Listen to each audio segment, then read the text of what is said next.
So our special guest today is none other than Mike Salt, author of Hollow, which has been released today. How are you? I'm golden. Just scrolling through all my social media, trying to spread the word. Fantastic. So tell me a little bit about yourself. Well, there's the me that I talk about in all my bios, which is generally speaking a lie. I like to lie in all my books about who I am, so keeps the mystery intact. But in all reality, I'm just a boring old horror author who have a buttload of kids, and I just write horror. I'm sure you're not boring. Most horror authors are boring. That's the trick. So tell me about your books without giving any spoilers away.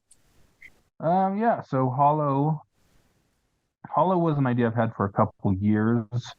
I took my kids to the lava beds, which is a network of caves in Yeah. Northern California. And while we were in there, we got lost for a couple hours. Yeah. And like at first the kids were fine, but eventually they started, panic a little bit, and Yeah. it was all good. But then at some point, we ran into somebody, and they're like, "Yeah, we know how to get out."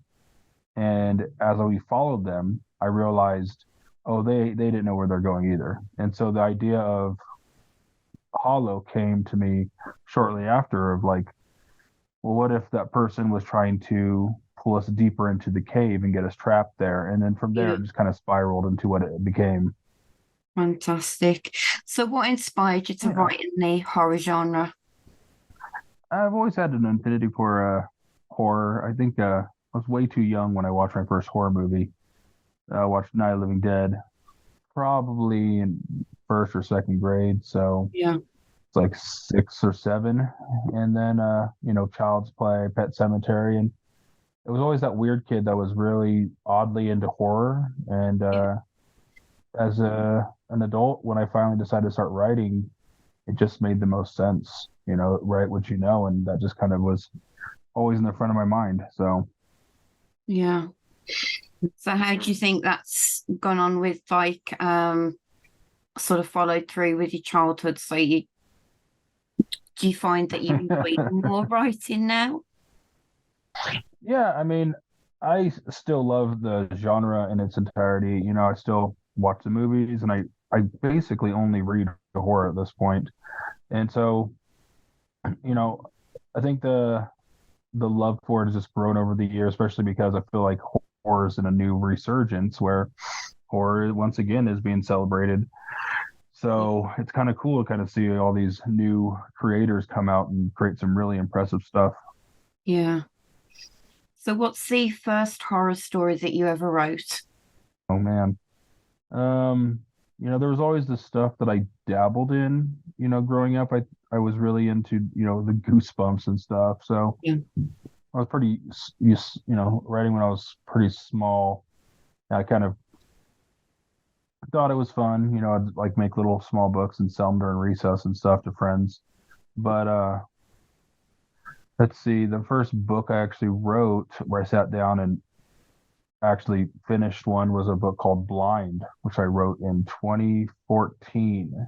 And Mm. then I've never published it. It's still sitting on my hard drive. Someday maybe I have to give it a polish, but yeah, it's been sitting around waiting for it to be out. Yeah. Do you think you'll ever publish it? Yeah, I have. I think the reason I've been holding back is because I originally had that picked up by a publisher, and the publisher I were not seeing eye to eye on the script, Yeah.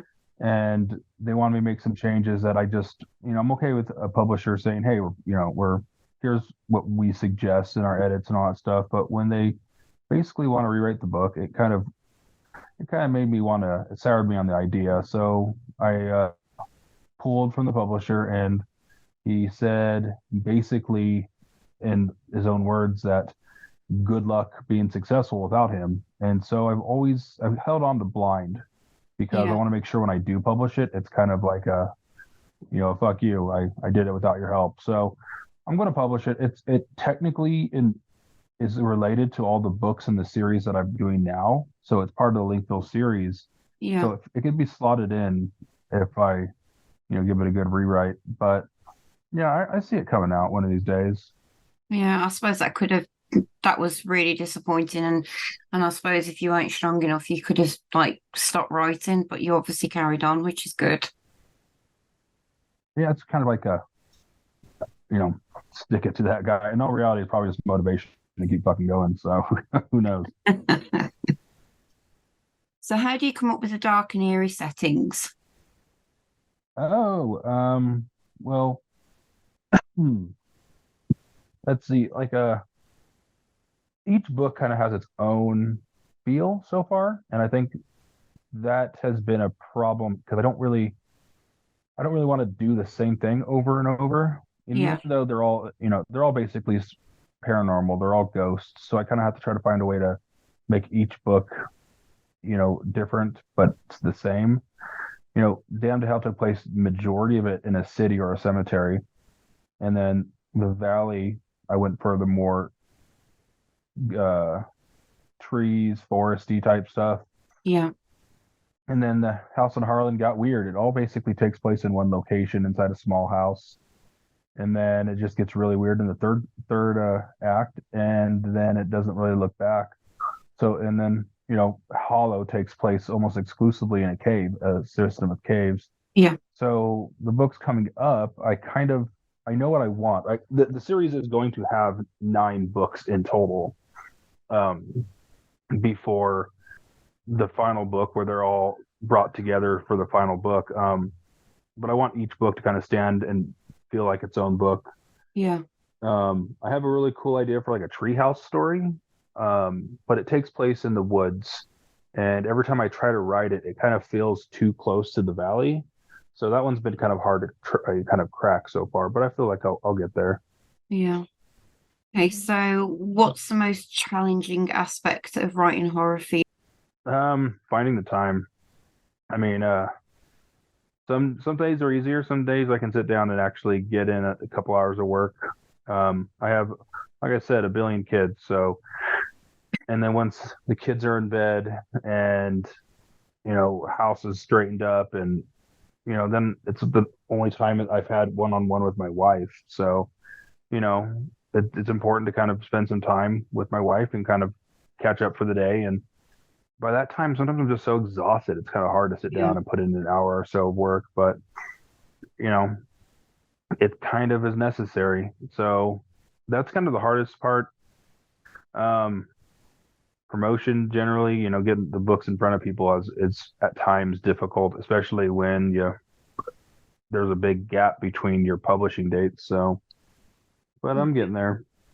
Marketing is quite hard though, isn't it? But writing seems to be the easiest part, but then obviously you've got the marketing and everything that comes after that to try and get your book to your readers.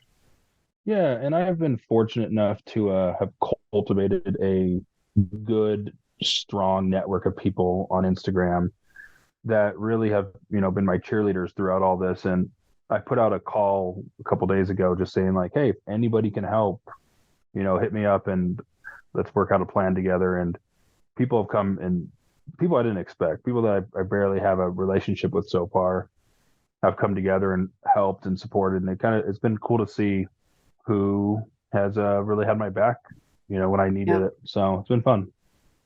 Good. So how important is the research phase when you're working on a new story? Yeah, that's interesting. Like so I'm currently working on like 3 different books, and one of them's a cult.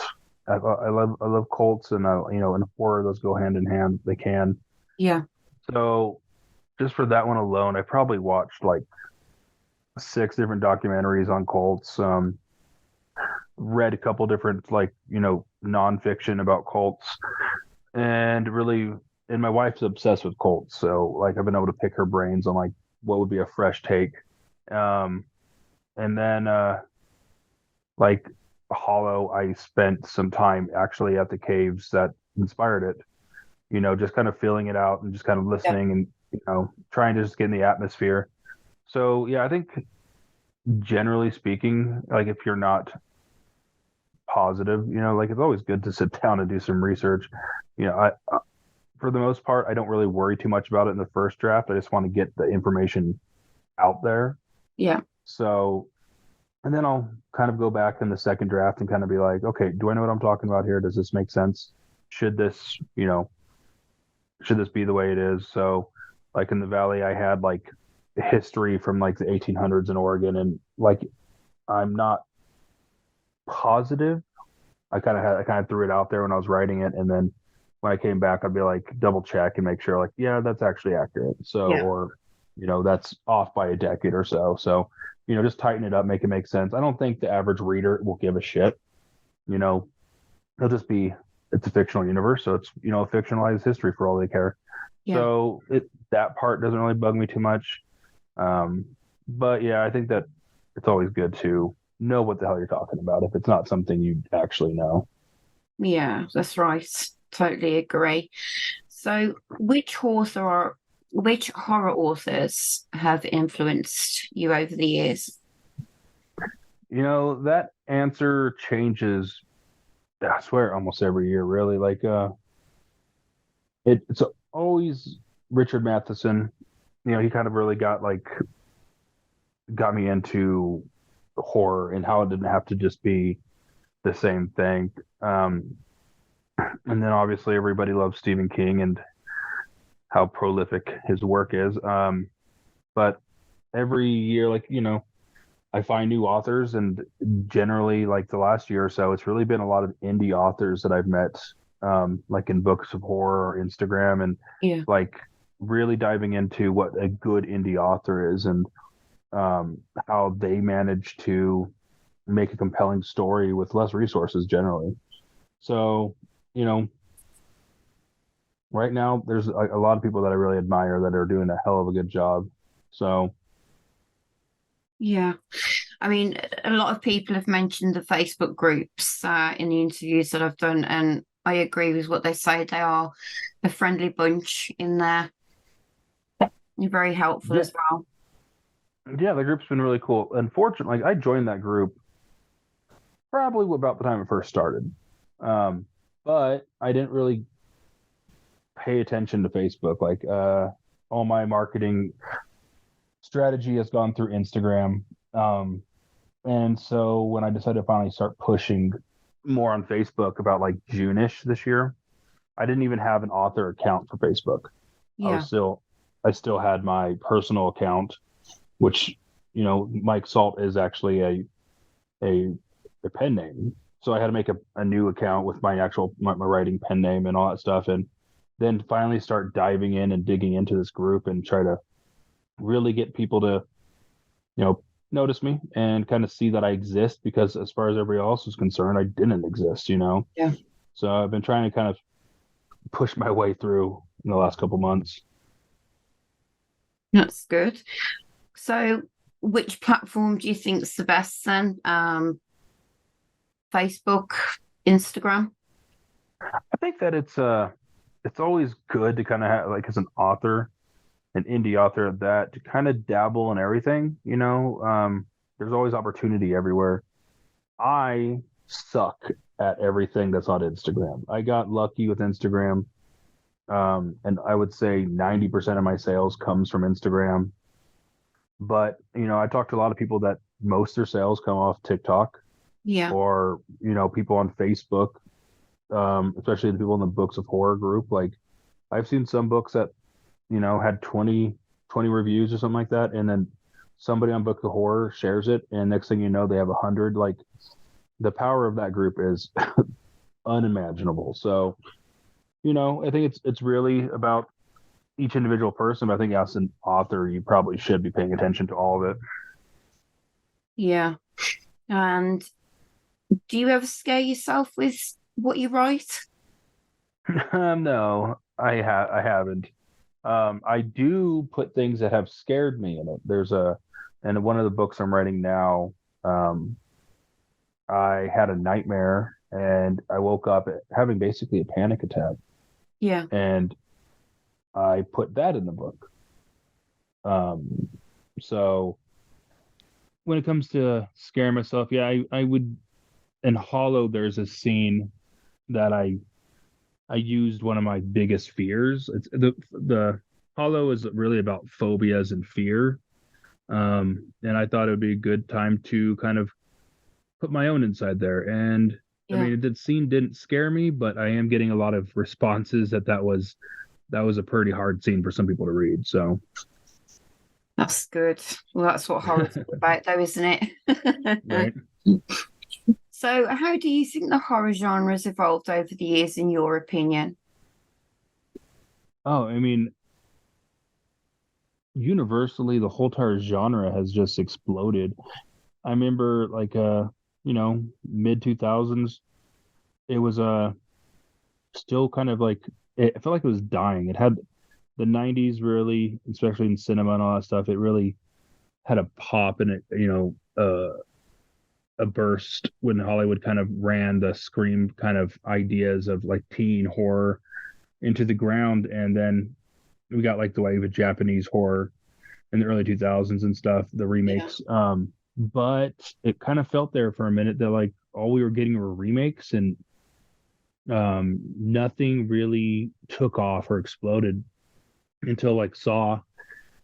And then slowly but surely, like I think all these people that have grown up watching, these movies from the 80s and 90s, and I think they are finally starting to create horror. So we're seeing some really unique and fun uh new horror that is being celebrated. And people that don't generally watch horror are interested or read horror. Like Yeah. it's really kind of cool when somebody picks up a book of mine and tells me they've never read horror and but they like the premise of it, or they read or they heard good things about it. And it's kind of fun because like I mean their opportunity to hopefully open the door to horror for them. And I think that's what happened to a lot of us back in our childhood. Yeah. So, how do you think splatterpunk and sort of like all the other extreme horror's gonna go? I can't tell yet. I had a talk with some buddies a couple days, like a week or so ago, and we were talking about splatterpunk and the more extreme horror. And I think that I don't personally think I could write splatterpunk. I mean, I think it's great, and especially because a lot of people are really passionate about it right now. And I've picked up, I don't know, like 10 different splatterpunk books, and I've read them. I've liked some of them. I loved a couple, or some of them I didn't particularly like, but that's with any genre. Yeah. But that's just not. I don't think I could write that really. The Hollow has some scenes in it that I would consider bordering on hardcore horror. Um, People are telling me that it's definitely the most grisly of my books. I think that the next one I release is going to kind of walk that line of being hardcore. Yeah. It definitely is the most violent thing I've written, but I think that it's too early to tell if Spider-Punk is going to explode because I honestly could see it go both ways. I really think that people that are passionate about it are going to make sure it doesn't die though. It's the people that really like Spider-Punk and the hardcore horror, they're going to make sure that there's always a market for it, and the fans love it. So I'm game for it. Yeah. I think the more grisly, the better. Yeah, that's how I am with my movies too. It's like the when I watch horror movies, it's really the ones that are like geared towards a more hardcore audience. That's the stuff that I generally enjoy more. So I don't like my horror to be PG-13. That's generally boring. So Yeah. So you're looking forward to the new Saw that's coming out? yeah, I was actually just my wife and I were talking about our plans to go watch it this weekend. Like Saw's fun. It's the like you talk to people about it and they're like casual fans or casual observers. It's kind of like oh, it's just gore for the sake of gore. And it's like, yeah, they kind of go extreme sometimes, but there is a story. Like if you follow from the beginning, like there is an actual story that is actually for the most part well written and like Yeah. kind of fun to follow. So I'm kind of interested to see what they do with the new one. But yeah, it should be fun. Good. So have you had any memorable reactions from readers that stand out to you? I had a book signing this July, and I had somebody travel from out of town with her husband just to meet me on their anniversary. Like that was their anniversary trip, was to go to the book signing, and I was just floored. Like it was really kind of cool. Yeah. And I spent some time talking to him. We took some pictures, and I gave him some free stuff as an anniversary present for me. And it was kind of cool to think that somebody thought that that would be worthy of their anniversary trip. Yeah. Most of the interactions I have with, I don't do book signings. Like I don't really like, I have kids and I have a busy life. And so finding time to go travel and do book signings is, rather difficult sometimes. Yeah. But, it's always cool when I actually go out and I meet people that have already read the book. Instead, meeting new people like that are buying it, that's always awesome. People taking a chance on an author. But when somebody shows up that has already read my work, that's always fun. When I went and did a signing over in Salem, Oregon, early September, somebody from the Book of Horror group showed up. We got to talk about, the brawl and all that stuff. And it was just it was really cool. And they walked away with some books. Yeah, I mean, there's a lot of, I guess, unique things that I wouldn't have been able to experience if it wasn't for, finally sitting down and getting these books done. Brilliant. So are there any upcoming projects or releases that you've got coming out that you're excited? Yeah, I have, like I said, I'm working on 3 books, and I also have Blind sitting on the back burner. I'm just going to wait out Hollow and kind of see how it performs, and then kind of see what I want to do with Blind. But I'm currently almost done with the first draft of the next release that I hope I can release in December, if not early January. It's a short novella, and like I said, it's probably the more hardcore thing I've written. It just basically, I was thinking about like haunted houses, and I always like haunted houses is just always a fun genre, but you read or you watch Amityville Horror, or you read the book, and it's kind of like there's always a build up to it. There's always the family gets the clues, things are something weird's in the house, and it slowly builds up to eventually an explosion, like things finally hit the shit at the fan. Yeah. So I thought it would be fun if you had a haunted house where there is no buildup. It is from page 3, all of a sudden the house is at its full capacity horror. And I was kind of interested in just starting a book where just 0 to 100. And it took me a minute to figure out how to do it. But once I kind of figured out how to crack that, it should be fun. It should be when somebody's going to read it and they're just going to jump. There's no buildup. There's not even very much character development because there's not enough time. It just jumps right into it. And I've tried to develop the characters as this short novella goes along. But I mean, I like to have a lot of characters because that means I have a lot of people to kill.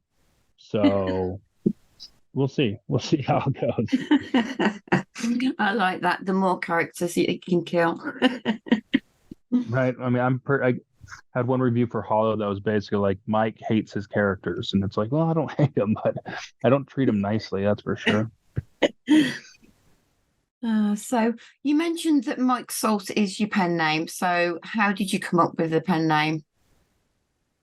It was pretty easy. My last name is Saltenberger, and when I was going to publish, I kind of thought like, well, Saltenberger is kind of hard to remember, so let's just go ahead and just shorten that. Like most people in my life call me Salt anyways. Yeah. They shorten my last name, so it just made the most sense, really.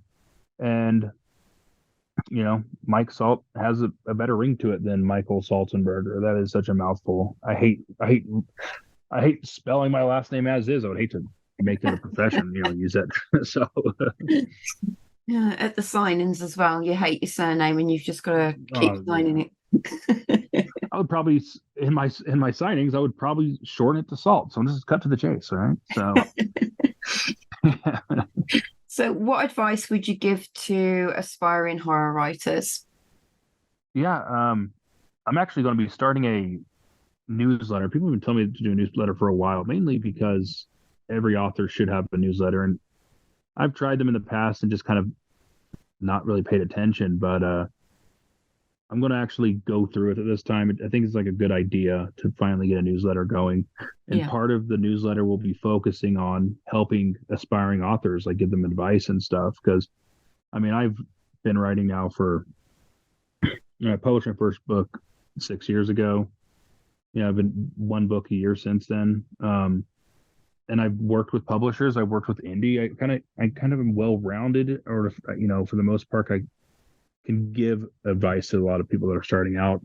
Yeah. But like the number one thing I always come back to is just write. Just find 15 minutes a day and write for a week, 15 minutes a day, and then the next week it'll be easier, and you'll see that you're writing more words in those 15 minutes. Yeah. Make it 30 minutes a day if you can. Sneak in 20 minutes at lunch during work, during break, work, and maybe 20 minutes when the kids go to bed, and just find time to always be writing. And you'll be surprised by how fast that adds up. And it's also on the flip side, you'll be surprised on how much time can go by if you're not writing. Next thing you know, you haven't actually written a word for 3 or 4 months, and that's all that progress, that's just all that momentum you had is just out the window. So just don't worry about the first draft, just get it done. Like, don't sit and wonder, is it good enough, or am I making mistakes? Just go, just have fun and just write. And that's what the second draft and the third draft is for. Make it make sense. So that's always my advice, is just fucking go. Yeah, that's good advice. It is so, isn't it? I mean, if you stop, you are going to lose that momentum, and then Yeah, obviously and that is you've got to pick it so up again. difficult. Yeah, and it's so hard to recover from that sometimes, because then you just get into a habit or a routine of just not writing, and then you have to get back into the routine of writing, which, let's face it, it's kind of hard to kind of break into that habit at first. Some people can jump right into it and just never look back, but people have a spouse or a partner, even have kids, have responsibilities. It's hard to kind of find time for yourself, and so when you break that routine, it's hard to get back into it. It's also, it is work. Like, yeah, it's fun, and like when I'm writing, I feel a lot of my stress leaving, and I'm not thinking about what's happening outside. But it's still, I get done writing after, if I spend like a 3 or 4 hours writing, my brain is dead. Yeah. Like, it's mush. So it is work. It is still a challenge. So That's fantastic. Well, thank you very much for your time and appearing on the podcast. It's been really lovely having you here, Mike. I appreciate it. It's always fun to sit and talk, horror, and talk with some nerds. I do appreciate it.